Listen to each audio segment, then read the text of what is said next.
Hello, I'm Kyle with the Population Explorer team. In today's video, we're going to look at the new version of Population Explorer and explore some of the new functionality and the basics of pulling data using the interface.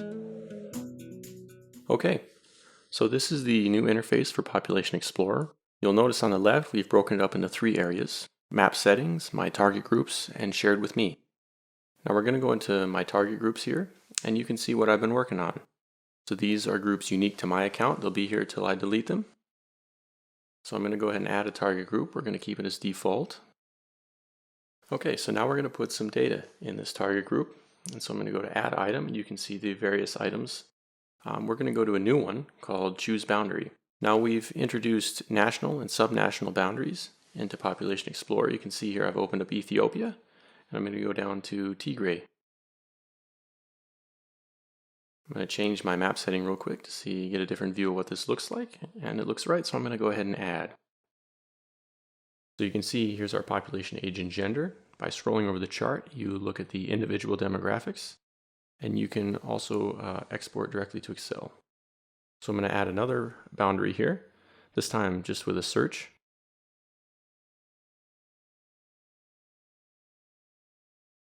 That looks right, so I'm going to go ahead and add.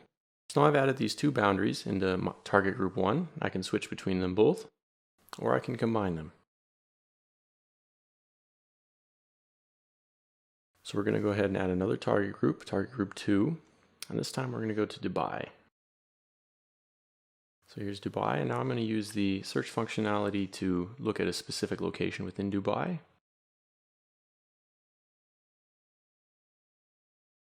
That's it. Okay.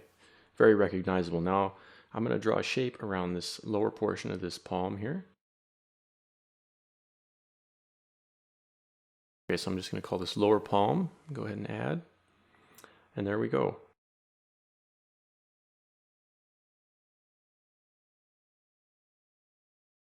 Okay, so now I'm going to go ahead and look up Dubai Healthcare City. And this is a great example of how to use a buffer from point. So there's a lot of hospitals in this area here, so I'm going to go ahead and buffer from point.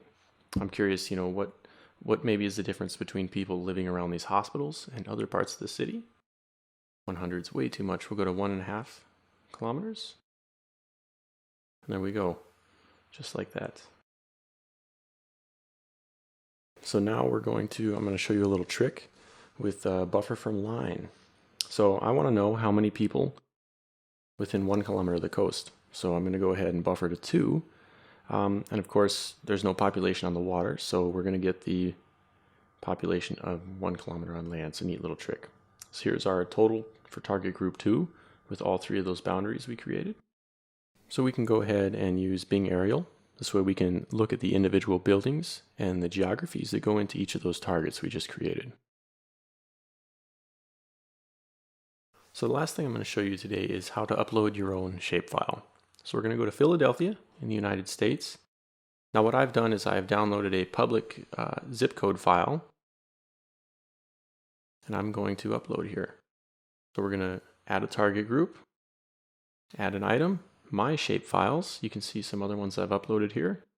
Here it is as a zip file on my desktop.